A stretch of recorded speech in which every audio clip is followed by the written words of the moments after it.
Okay.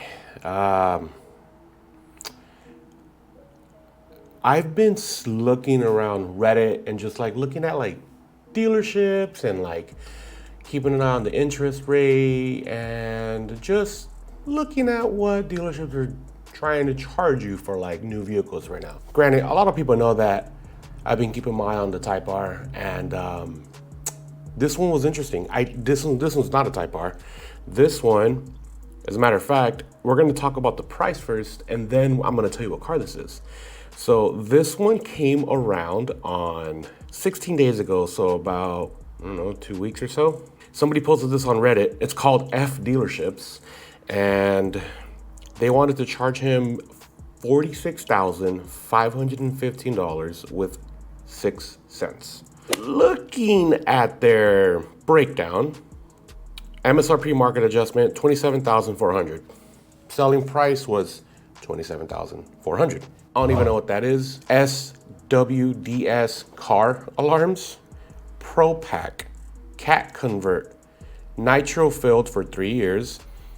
Again, the SWDS theft code, other accessories, gap, service contract for a total after state taxes and fees. And then there's another one that says other fees, $46,515 for a 2025 Honda Civic Sport. Bruh. Yo, that's insane.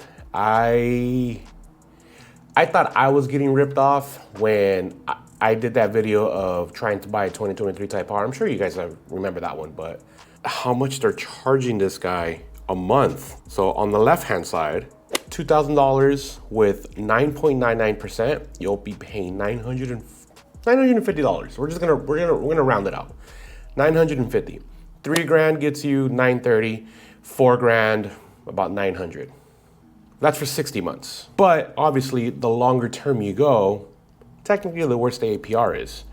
For 72 months, you'd be paying $850 with what, 3 grand, 2 grand down? Let's do a quick math. $850 times 72, 61 grand.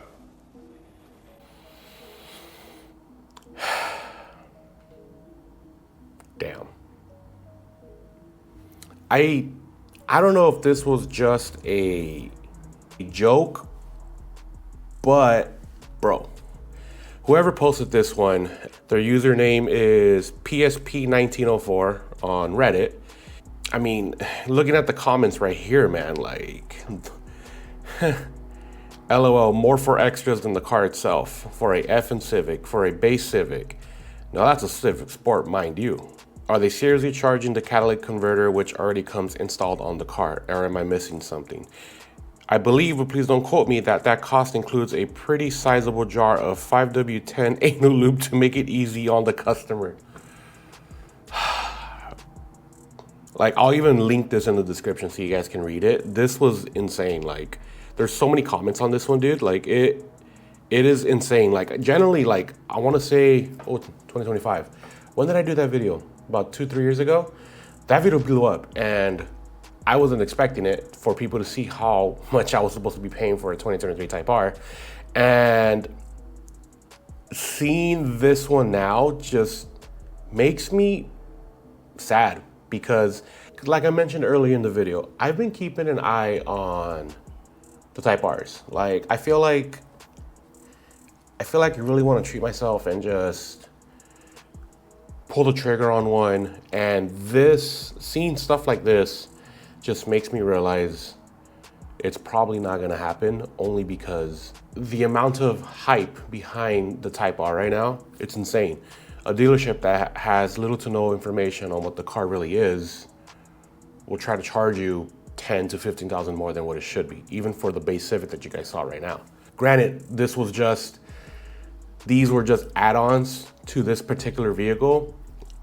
I'm not saying every dealership is the same way, but this just goes to show that there are still dealerships out there that do not care and just want to milk you out of every single dollar that you have, especially for a base Civic.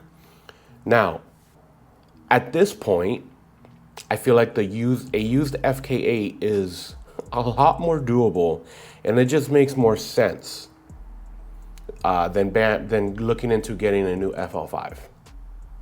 At least from my standpoint. One, it's practically the same motor, practically the same transmission.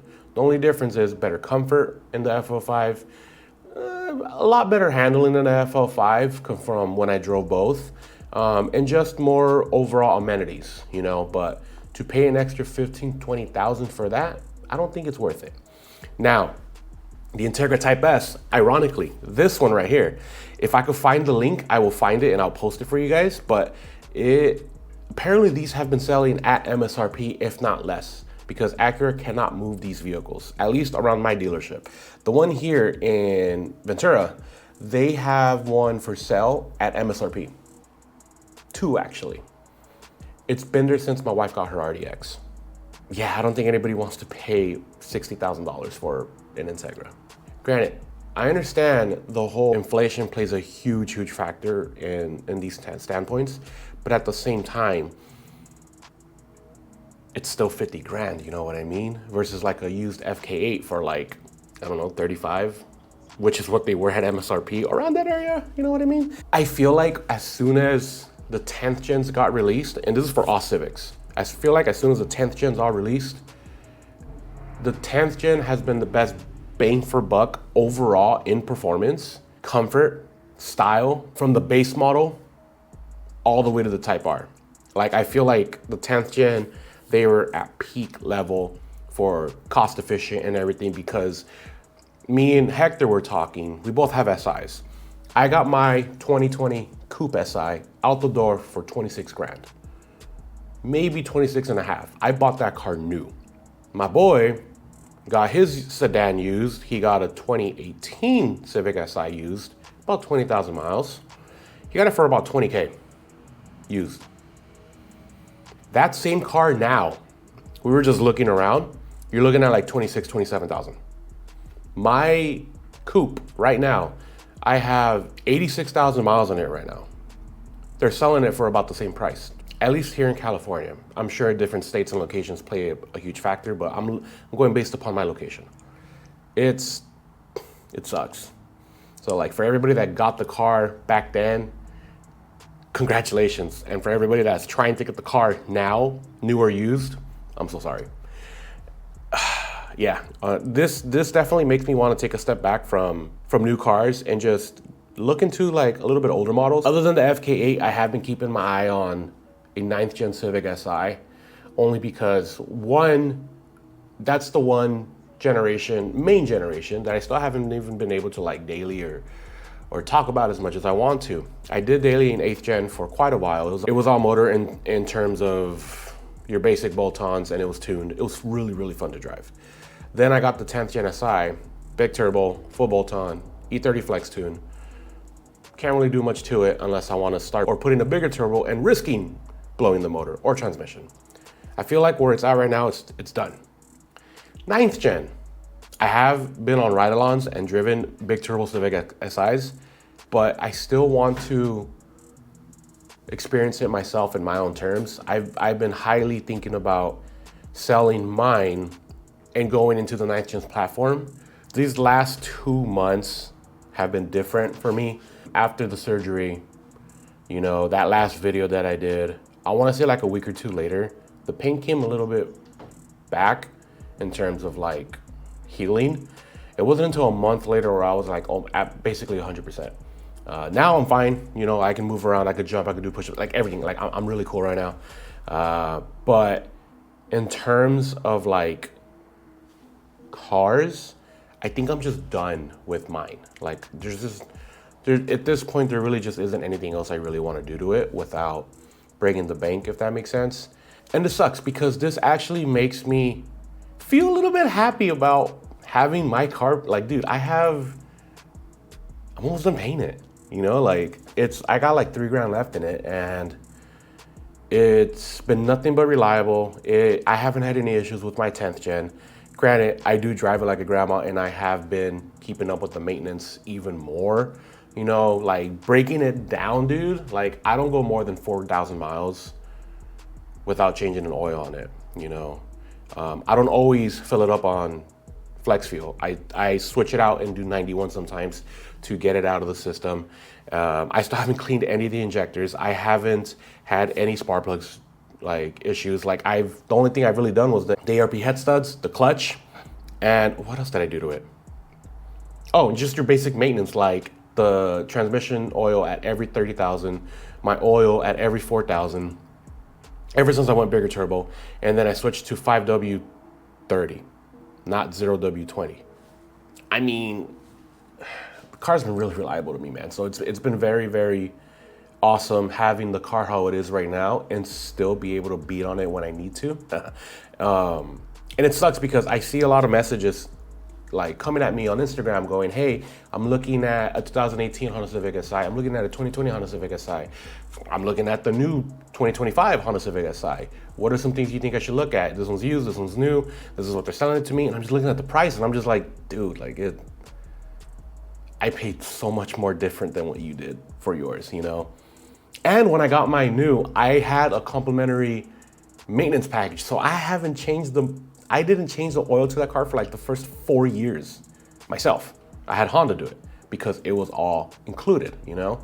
I didn't care. They were able to do it and it was free. It makes me hesitant, you know, when I'm just like, damn, like I don't understand how some dealerships still think that it's cool to like charge you an arm and a leg for a Civic. Now, I'm pretty sure this person didn't buy it, or at least I'm hoping this person didn't buy it. But it makes me sad that this actually happened, you know, and I'm sure it's happening to other people that don't know what to look for when they're buying a vehicle. I'm glad I went in and experienced it myself. I already know that I'm not doing that ever again. And yeah, like obviously I'm looking at the comments. This person says they didn't buy it. At least that's what it seems like. Anyways, guys, what do you guys think about this?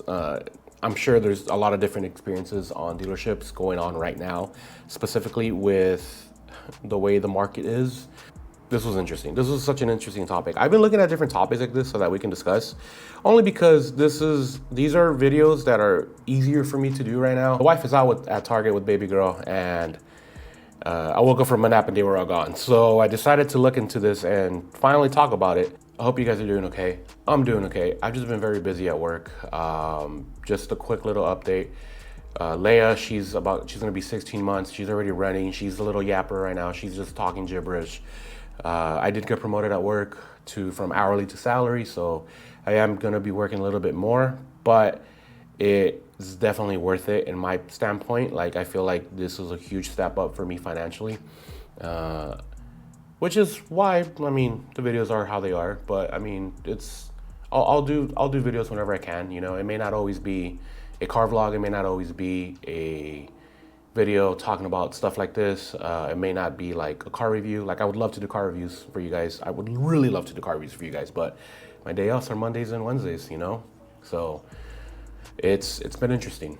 So I'm always busy on the weekends. So it's very hard for me to like go out and risk taking a day off and seeing if the video would even be worth it or not. Does that make sense? So my main priority right now is my family. It's gonna be my work, because I have a high passion at what I do at my job in the hospitality industry, and it's been what's been paying my bills, putting food on the table, and just letting me do what I can on my time off. It's interesting. Life is weird. Now that doesn't mean that I'm done working, driving, messing around with cars. Overall, just right now, life is a little bit on pause because a lot of my free time goes towards baby girl.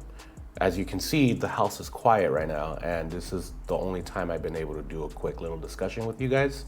So for everybody that still talks to me on Instagram and still reaches out, I try to be active as much as I can on social media. It's just not all there for me right now. So, but I mean that in a good way, not in a negative way. Like I'm not depressed or anything, guys. Like I'm fine. But yeah, I'll see you guys in another video. You guys have a good one. Thank you all for watching, and you have a good day. Peace.